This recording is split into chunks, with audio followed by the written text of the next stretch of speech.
Afghanistan has long been a meeting point for great civilizations. It sits at the heart of Asia. For thousands of years, trade routes like the Silk Road passed through its mountains and valleys. This special location made Afghanistan a place where ideas, goods, and people mixed. It also made it a center for the use and creation of money. Coins are not just for buying things. They are small metal documents that tell us about the past. They show us the faces of kings, the symbols of gods, and the names of powerful empires. The story of Afghan coins is a journey through more than 2,500 years of history. The very first coins used in the region of modern Afghanistan were not made there. They were brought by traders and armies. Around the 6th century BC, the powerful Achaemenid Persian Empire controlled this land. The Persians had their own coins, such as the gold darak and the silver siglos. These coins were used for paying soldiers and for large-scale trade. They often showed the Persian king as a great archer. These early coins were a new idea for the people living in the area. They learned that small pieces of precious metal stamped with an official mark could have a fixed value. This was the beginning of a long and rich numismatic tradition in the heart of Asia. Before the Achaemenids, people used other forms of money. They traded with pieces of silver that were not coins. These were just chunks of metal that had to be weighed for every transaction. This was called bullion. Sometimes these pieces were shaped like bars or rings. The Achaemenids introduced the idea of a standardized coin with a design that guaranteed its weight and purity. This made trade much easier and more efficient. Archaeologists have found these early Persian coins in Afghanistan, showing how deeply the empire influenced the region's economy. They represent the first chapter in the long story of Afghan coinage. The earliest local coins in Afghanistan were imitations of foreign money. Local rulers and governors saw the benefits of coins and began to make their own. Some of the first examples were bent bar coins, which were long pieces of silver stamped with simple symbols. These were likely made in the eastern parts of the Achaemenid Empire, including areas of Afghanistan. They were different from the official Persian coins but served the same purpose. These crude but important pieces show the first steps towards a unique local coinage. They were a bridge between using simple bullion and creating sophisticated artistic coins in the centuries that followed. The story of Afghan coins changed forever with the arrival of Alexander the Great. In the 4th century BC, the young Macedonian king conquered the vast Achaemenid Empire. His armies marched through Afghanistan, which the Greeks called Bactria and Arachosia. Alexander brought with him the Greek style of coinage.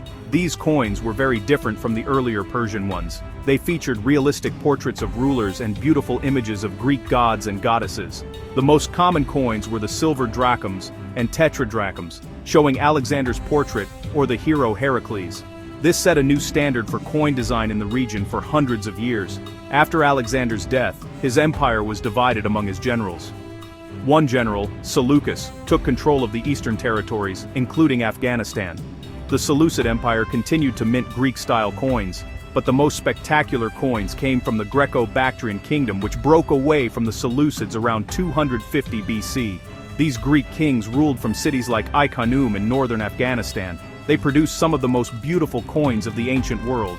Their coins were made of gold, silver, and bronze. They featured stunningly realistic portraits of the kings, showing their individual features, emotions, and even their helmets. The Greco-Bactrian kings used their coins to show their power and Greek heritage. The reverse side of their coins often depicted Greek deities like Zeus, Apollo, or Poseidon.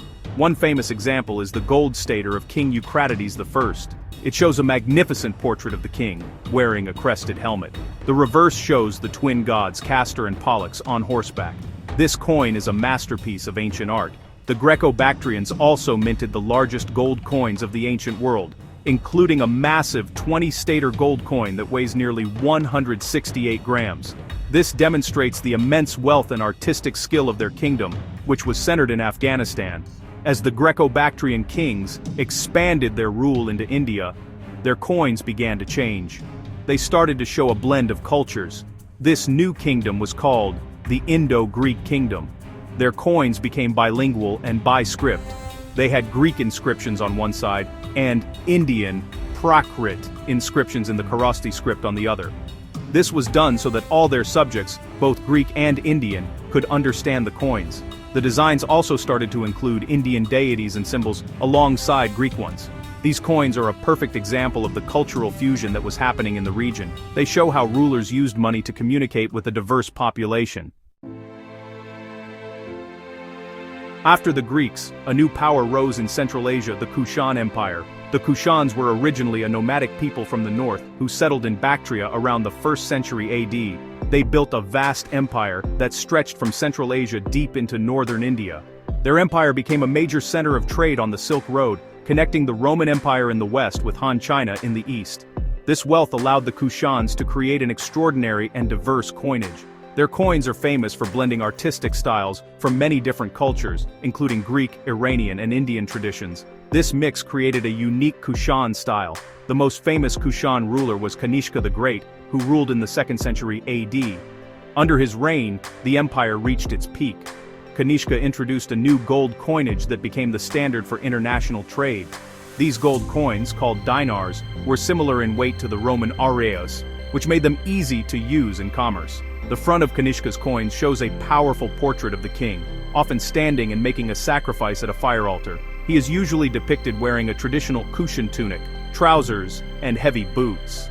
The inscriptions were written in the Bactrian language using a modified Greek script. The reverse sides of Kushan coins are incredibly interesting. They feature a wide pantheon of gods and goddesses from different religions. This shows the Kushans' tolerance and their desire to appeal to all the peoples within their diverse empire. You can find coins with images of Greek deities like Helios, the sun god, Iranian gods like Ardaksho, goddess of fortune, and Hindu gods like Shiva, known as Uisho in Bactrian. Most importantly, the Kushans were the first to depict the Buddha on coins. A famous gold coin of Kanishka I shows a standing figure of the Buddha with the inscription Bado.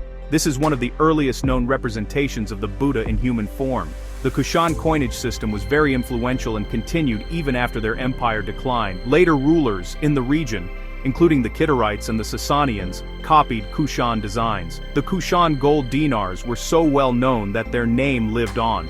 The word dinar, still used for currency in many countries today, comes from the Roman denarius. But it was the Kushans who popularized its gold version throughout Asia.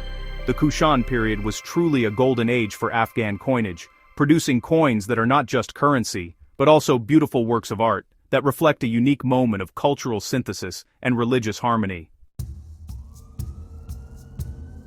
As the Kushan Empire weakened, a new power rose to its west, the Sasanian Persian Empire. The Sasanians conquered parts of what is now Afghanistan in the 3rd century AD. They brought their own distinct style of coinage, which was very different from the Kushan designs. Sasanian coins are known for their thin, wide silver planchets, called drachms. The front of the coin always features a portrait of the Sasanian king, the Shahanshah or King of Kings. Each king had his own unique and elaborate crown, which helps experts identify who is on the coin. These portraits are formal and stylized, meant to show the king as a majestic and divine ruler. The reverse side of Sasanian coins is just as standardized. It almost always shows a Zoroastrian fire altar which was central to the Sasanian state religion. The sacred fire is shown burning on the altar.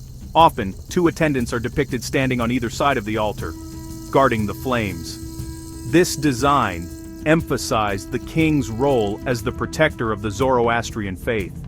The inscriptions on Sasanian coins were written in the Pahlavi script, an Iranian language. They give the name of the king and his royal titles.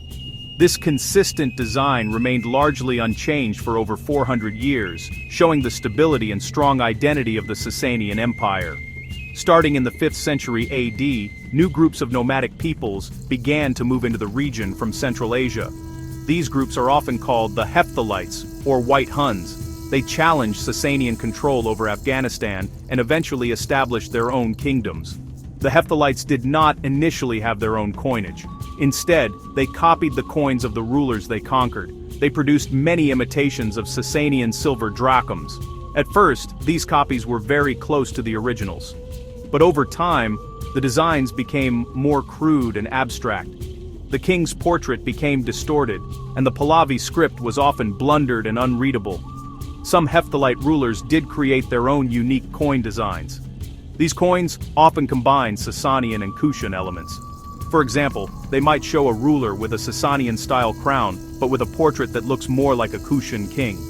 A key feature of many Hephthalite coins is the tamga, a special clan symbol or brand. These symbols were placed on the coin to show which ruler or group minted it. The Hephthalites also introduced their own Bactrian script inscriptions on some coins.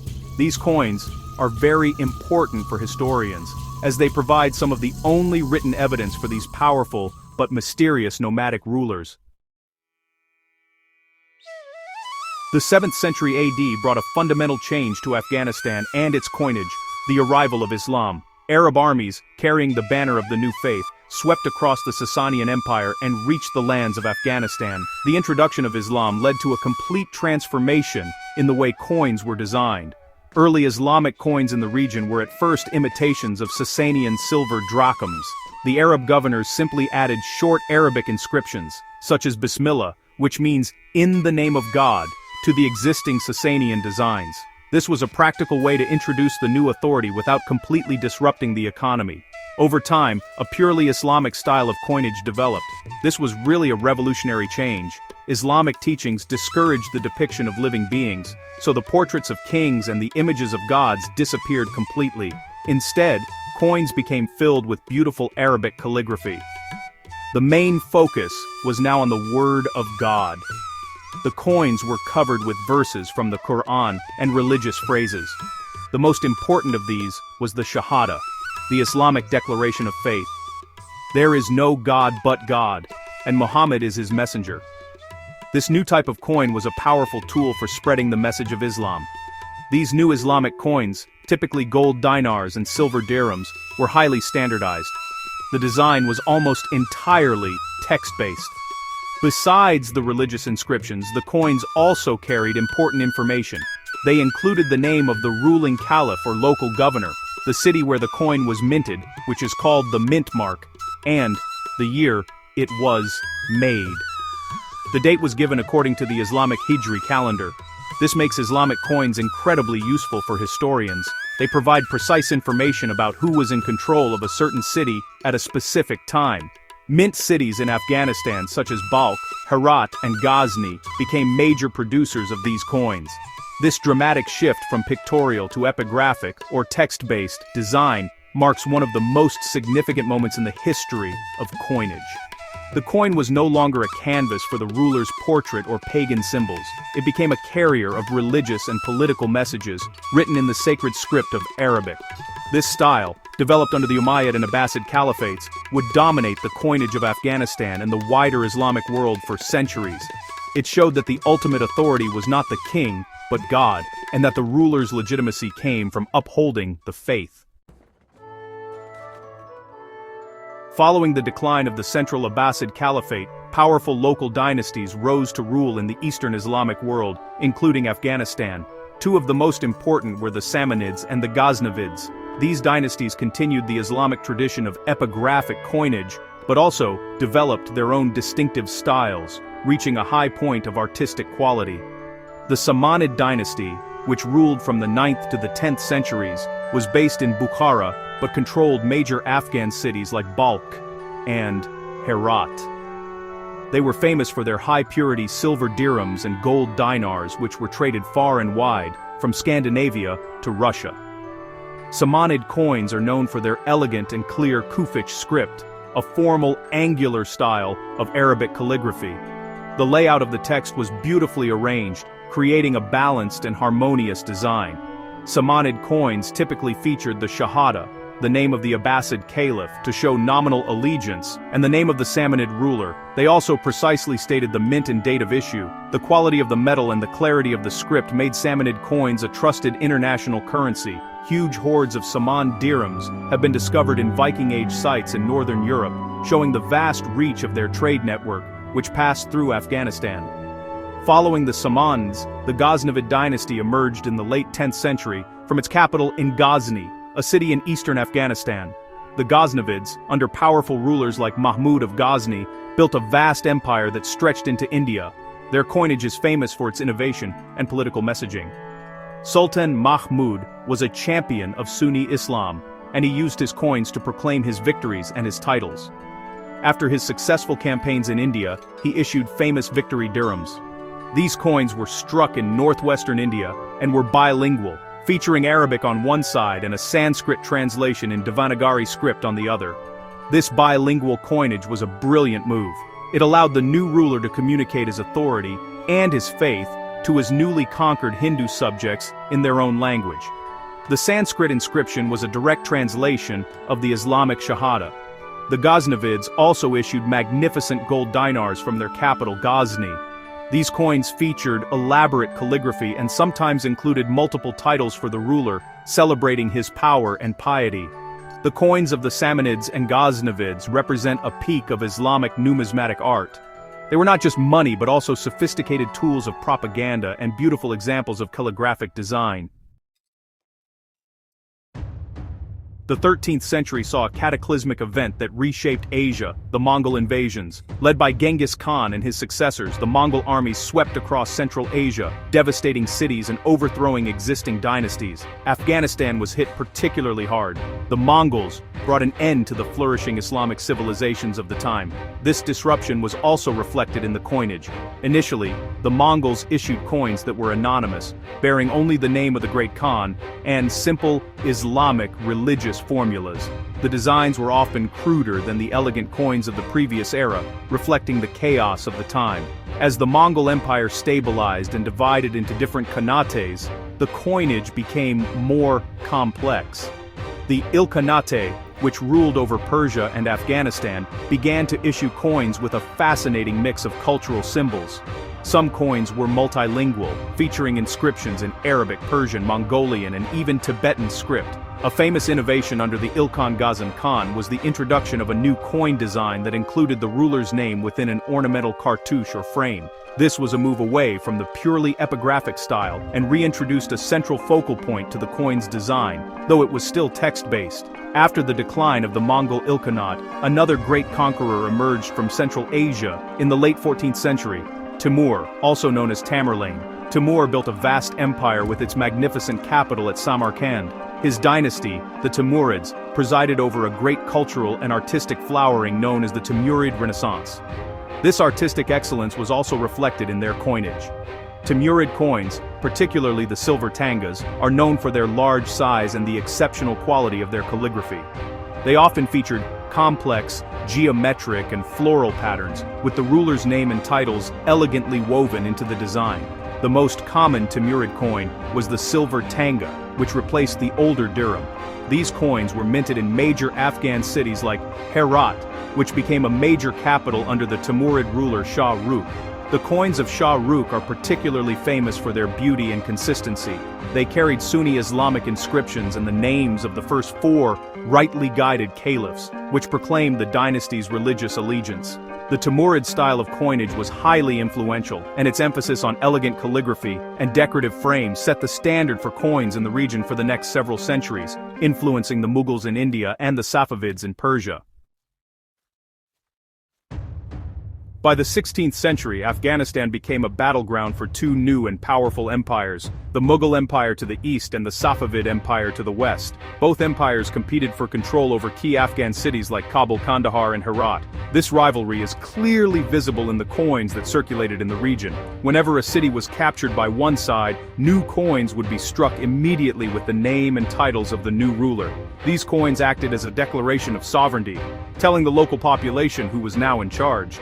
As a result, coins from both empires are found throughout Afghanistan. The Mughal Empire was founded by Babur, a descendant of Timur. After capturing Kabul in 1504, Babur used it as his base to launch his invasion of India. Mughal coins are famous for their beauty and variety.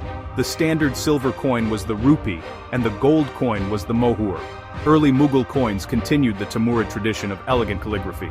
However, under emperors like Akbar Jahangir and Shah Jahan, the designs became more ornate. Akbar introduced coins with the Islamic Shahada on one side and his name and titles on the other. He also minted coins with pictorial designs, a rare practice in an Islamic empire. The most famous Mughal pictorial coins were issued by Emperor Jahangir. He struck a series of zodiac coins, where each gold mohur featured one of the 12 signs of the zodiac. He also issued coins showing his own portrait, sometimes holding a cup of wine, which was a bold and controversial move. His successor, Shah Jahan, the builder of the Taj Mahal, returned to purely calligraphic designs. His coins are masterpieces of calligraphy, with the inscriptions arranged in beautiful patterns and frames. These Mughal rupees and mohurs, minted in cities like Kabul, were a major part of the Afghan economy. To the west, the Safavid Empire of Persia also vied for control. The Safavids were champions of Shia Islam, which distinguished them from the Sunni Mughals. This religious difference was prominently displayed on their coins. Safavid coins, such as the silver Abbasi, were inscribed with Shia religious formulas, including the names of the 12 Imams. When the Safavids captured a city like Kandahar, they would strike coins with these Shia inscriptions. This made the coins a clear symbol of Safavid religious and political authority. The constant switching between Mughal, Sunni and Safavid Shia coins in cities like Kandahar tells a story of centuries of imperial conflict. The 18th century marked a pivotal moment in Afghan history. The great empires of the Mughals and Safavids were in decline, creating a power vacuum. In 1747, a council of Afghan tribal leaders gathered in Kandahar and elected a young Pashtun leader, Ahmad Shah Durrani, as their king. This event is considered the founding of the modern state of Afghanistan. Ahmad Shah quickly consolidated his power and established the Durrani Empire, which at its height stretched from eastern Persia to northern India. One of the first things he did as king was to strike his own coins, a crucial act to declare his newfound sovereignty. Ahmad Shah's coin set the pattern for Afghan coinage for the next 150 years. The main coin was the silver rupee, which followed the Mughal weight standard. The design was elegant and calligraphic, continuing the Perso-Islamic tradition. The front of the coin typically featured a couplet in Persian praising the king. A famous inscription on Ahmad Shah's coins reads, "The coin of the government of the Pearl of Pearls, Ahmad Shah the King." The reverse side included the mint name and a formula referencing the king's divinely granted authority. These coins were minted in many cities across his vast empire, including Kandahar, Kabul, and Peshawar. After Ahmad Shah, his successors in the Durrani and later the Barakzai dynasties continued to issue similar rupees. The designs remained largely calligraphic, with Persian couplets praising the ruler. However, the quality of the coins often varied depending on the political stability and economic health of the kingdom. During times of civil war, the silver content of the coins could decrease, and the striking could become cruder. The mints in Kabul, Kandahar, and Herat were the most important, but local governors sometimes issued their own coins, leading to a wide variety of styles. These coins are a valuable record of the turbulent political history of 19th century Afghanistan. A major reform came in the 1890s under the rule of Amir Abdur Rahman Khan. He was a powerful ruler who centralized the state and modernized the army and administration. He also reformed the country's currency. He closed the old provincial mints and established a single, modern, steam-powered mint in his new capital, Kabul. He introduced new machinery and standardized the designs and weights of the coins. While the coins were still called rupees, this was the first step towards a truly national and modern currency. In 1925, under King Amanullah Khan, the currency was officially changed from the rupee to the Afghani, which remains the name of the country's currency today.